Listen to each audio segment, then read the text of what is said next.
Shalom, saudaraku yang diberkati Tuhan.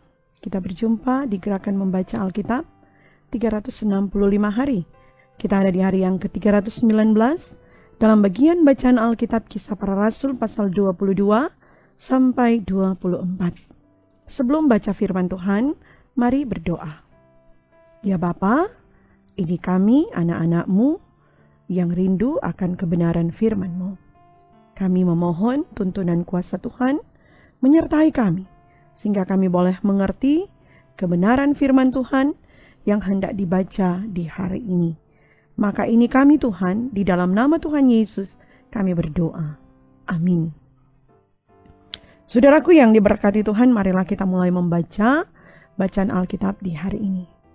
Hai saudara-saudara dan bapak-bapak, dengarkanlah apa yang hendak kukatakan kepadamu sebagai pembelaan diri. Ketika orang banyak itu mendengar ia berbicara dalam bahasa Ibrani, makin tenanglah mereka. Ia berkata, "Aku adalah orang Yahudi, lahir di Tarsus di tanah Kilikia, tetapi dibesarkan di kota ini, dididik dengan teliti di bawah pimpinan Gamaliel dalam hukum nenek moyang kita, sehingga aku menjadi seorang yang giat bekerja bagi Allah sama seperti kamu semua pada waktu ini. Dan aku telah menganiaya pengikut-pengikut jalan Tuhan sampai mereka mati. Laki-laki dan perempuan kutangkap dan kuserahkan ke dalam penjara." Tentang hal itu, baik imam besar maupun majelis tua-tua dapat memberi kesaksian.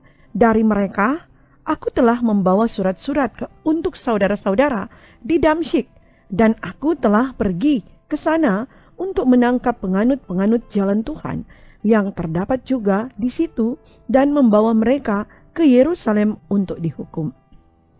Tetapi dalam perjalananku ke sana, ketika aku sudah dekat Damsyik, yaitu waktu tengah hari, tiba-tiba memancarlah cahaya yang menyilaukan dari langit mengelilingi aku.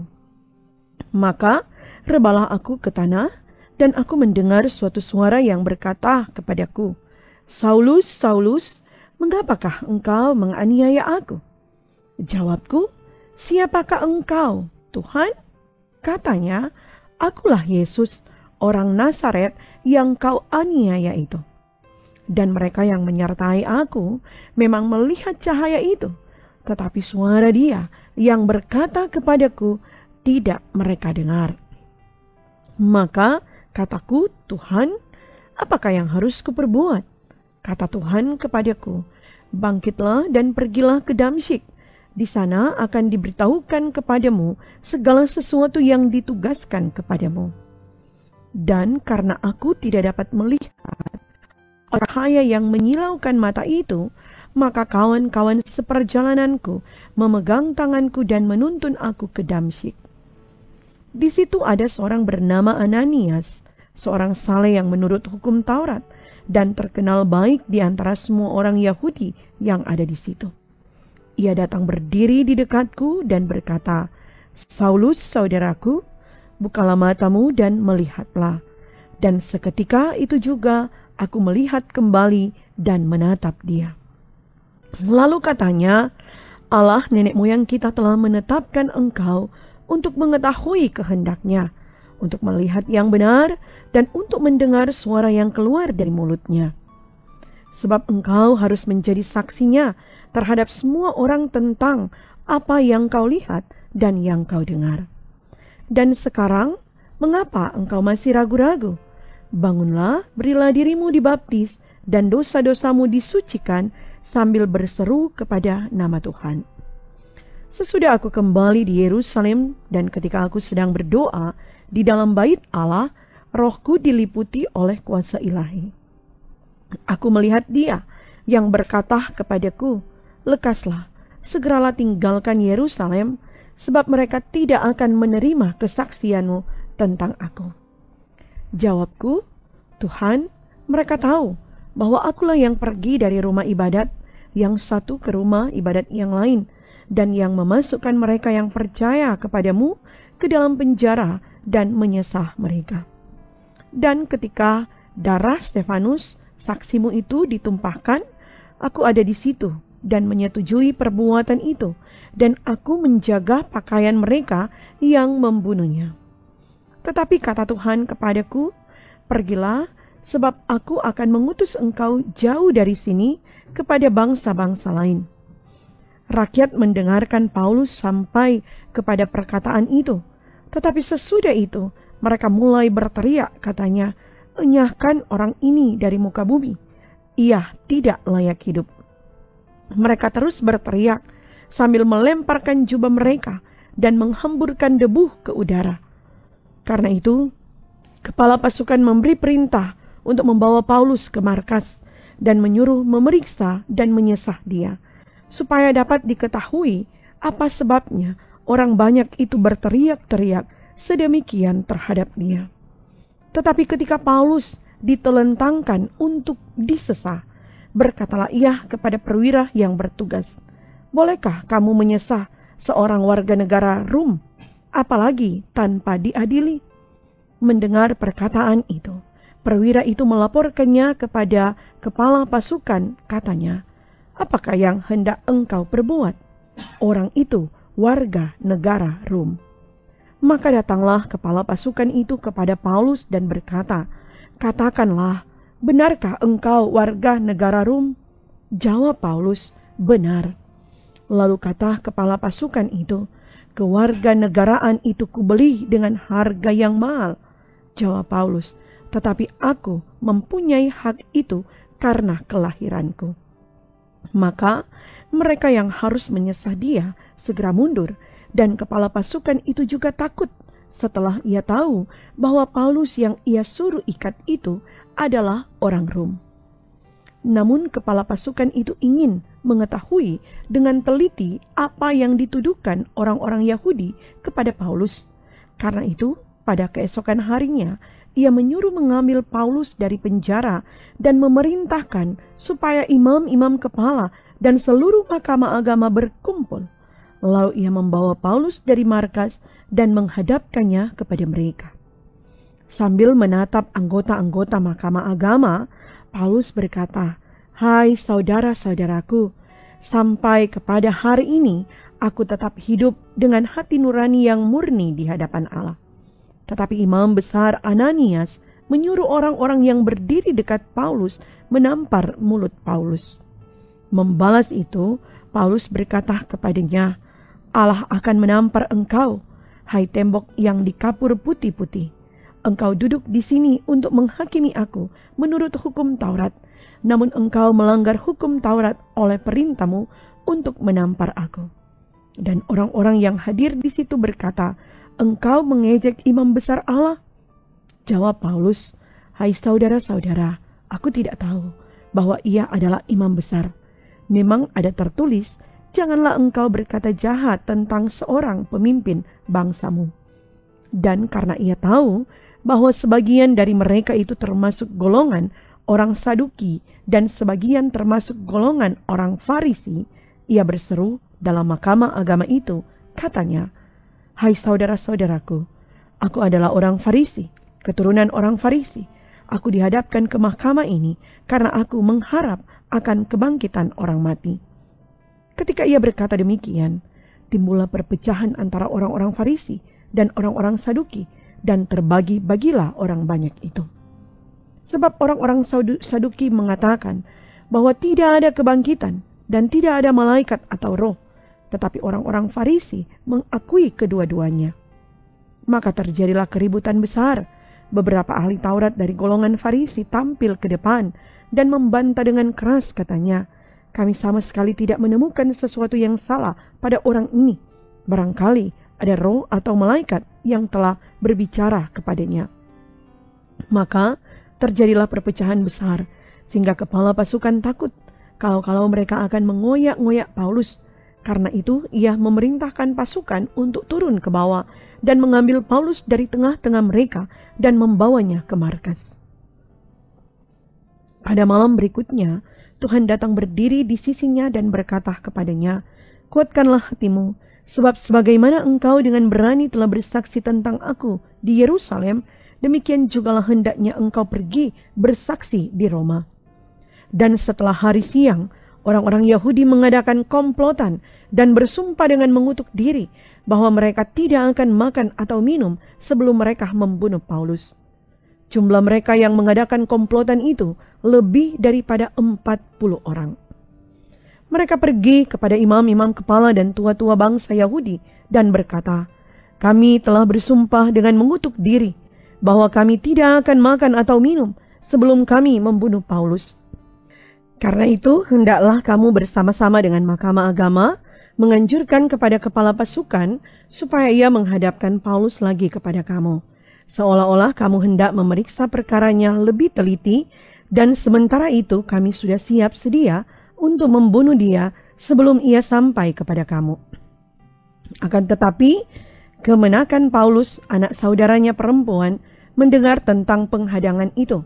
Ia datang ke markas, dan setelah diizinkan masuk, ia memberitahukannya kepada Paulus.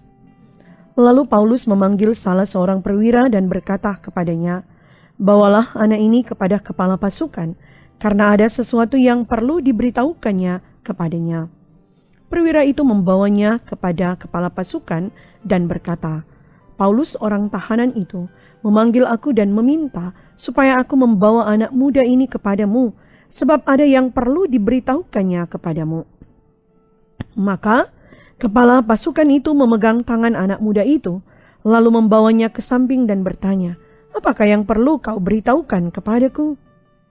Jawabnya, "Orang-orang Yahudi telah bersepakat untuk meminta kepadamu supaya besok engkau menghadapkan Paulus lagi ke Mahkamah Agama, seolah-olah mahkamah itu mau memperoleh keterangan yang lebih teliti daripadanya. Akan tetapi, janganlah engkau mendengarkan mereka, sebab lebih daripada 40 orang dari mereka telah siap untuk menghadang dia. Mereka telah bersumpah dengan mengutuk diri bahwa mereka tidak akan makan atau minum sebelum mereka membunuh dia. Sekarang mereka telah siap sedia dan hanya menantikan keputusanmu." Lalu kepala pasukan menyuruh anak muda itu pulang dan memerintahkan kepadanya, "Jangan katakan kepada siapapun juga bahwa engkau telah memberitahukan hal ini kepadaku." Kemudian kepala pasukan memanggil 2 perwira dan berkata, "Siapkan 200 orang prajurit untuk berangkat ke Kaisaria beserta 70 orang berkuda dan 200 orang bersenjata lembing, kira-kira pada jam 9 malam ini. Sediakan juga beberapa keledai tunggang untuk Paulus dan bawalah dia dengan selamat kepada wali negeri Felix." Dan ia menulis surat yang isinya sebagai berikut: "Salam dari Claudius Lysias kepada wali negeri Felix yang mulia. Orang ini ditangkap oleh orang-orang Yahudi, dan ketika mereka hendak membunuhnya, aku datang dengan pasukan mencegahnya dan melepaskannya, karena aku dengar bahwa ia adalah warga negara Roma. Untuk mengetahui apa alasannya mereka mendakwa dia, aku menghadapkannya ke Mahkamah Agama mereka.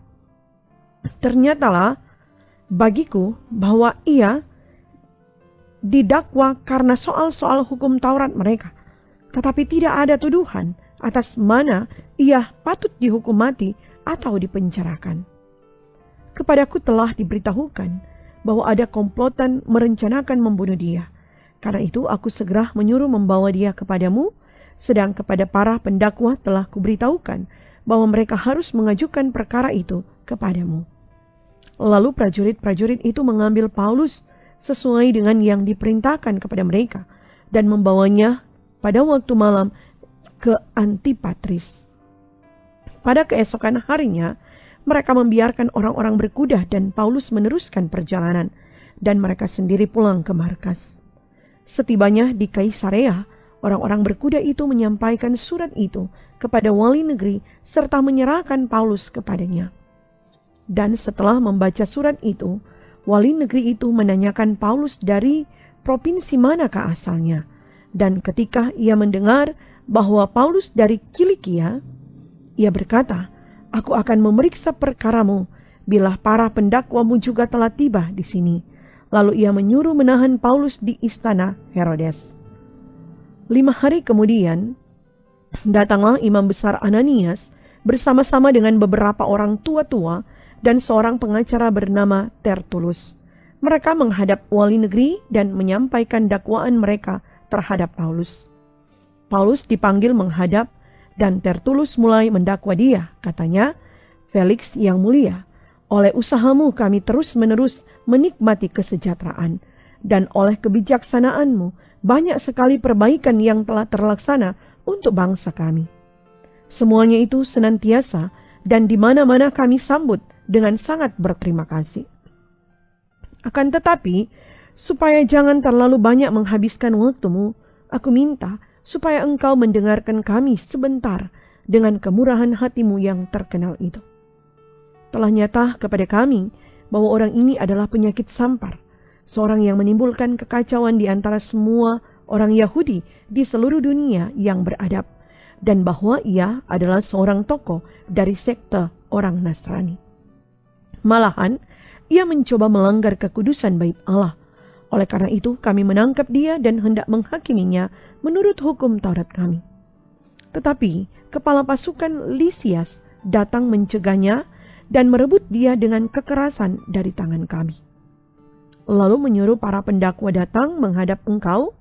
Jika engkau sendiri memeriksa dia, dapatlah engkau mengetahui segala sesuatu yang kami tuduhkan kepadanya."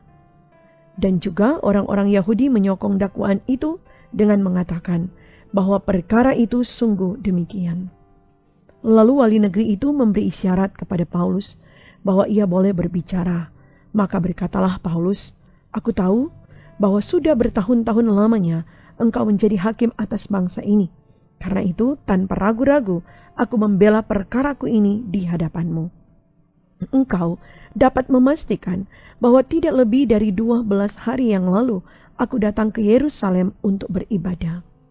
Dan tidak pernah orang mendapati aku sedang bertengkar dengan seseorang atau mengadakan huru-hara baik di dalam bait Allah maupun di dalam rumah ibadat atau di tempat lain di kota.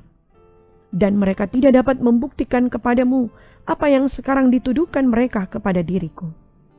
Tetapi aku mengakui kepadamu bahwa aku berbakti kepada Allah nenek moyang kami dengan menganut jalan Tuhan, yaitu jalan yang mereka sebut sekte. Aku percaya kepada segala sesuatu yang ada tertulis dalam hukum Taurat dan dalam kitab nabi-nabi. Aku menaruh pengharapan kepada Allah, sama seperti mereka juga, bahwa akan ada kebangkitan semua orang mati, baik orang-orang yang benar maupun orang-orang yang tidak benar. Sebab itu, aku senantiasa berusaha untuk hidup dengan hati nurani yang murni di hadapan Allah dan manusia. Dan setelah beberapa tahun lamanya, aku datang kembali ke Yerusalem untuk membawa pemberian bagi bangsaku dan untuk mempersembahkan persembahan-persembahan. Sementara aku melakukan semuanya itu, beberapa orang Yahudi dari Asia mendapati aku di bait Allah, sesudah aku selesai mentahirkan diriku tanpa orang banyak dan tanpa keributan. Merekalah yang sebenarnya harus menghadap engkau di sini dan mengajukan dakwaan mereka jika mereka mempunyai sesuatu terhadap aku. Namun, biarlah orang-orang yang hadir di sini sekarang menyatakan kejahatan apakah yang mereka dapati ketika aku dihadapkan di mahkamah agama. Atau mungkinkah karena satu-satunya perkataan yang aku serukan ketika aku berdiri di tengah-tengah mereka, yakni karena hal kebangkitan orang-orang mati, aku hari ini dihadapkan kepada kamu. Tetapi Felix yang tahu benar-benar akan jalan Tuhan menangguhkan perkara mereka. Katanya, setibanya kepala pasukan Lisias di sini, aku akan mengambil keputusan dalam perkaramu. Lalu ia menyuruh perwira itu tetap menahan Paulus, tetapi dengan tahanan ringan, dan tidak boleh mencegah sahabat-sahabatnya melayani dia. Dan setelah beberapa hari, datanglah Felix bersama-sama dengan istrinya Drusilla, seorang Yahudi yang menyuruh memanggil Paulus, lalu mendengar daripadanya tentang kepercayaan kepada Yesus Kristus. Tetapi ketika Paulus berbicara tentang kebenaran, penguasaan diri, dan penghakiman yang akan datang, Felix menjadi takut dan berkata, "Cukuplah dahulu, dan pergilah sekarang. Apabila ada kesempatan baik, aku akan menyuruh memanggil engkau." Sementara itu ia berharap bahwa Paulus akan memberikan uang kepadanya. Karena itu ia sering memanggilnya untuk bercakap-cakap dengan dia. Tetapi sesudah genap 2 tahun, Felix digantikan oleh Porcius Festus, dan untuk mengambil hati orang Yahudi, ia membiarkan Paulus tetap dalam penjara. Sampai demikian bacaan firman kita di hari ini. Mari berdoa. Kami bersyukur kepadamu Tuhan untuk kebenaran firman yang boleh kami baca di hari ini, bahkan boleh kami pahami.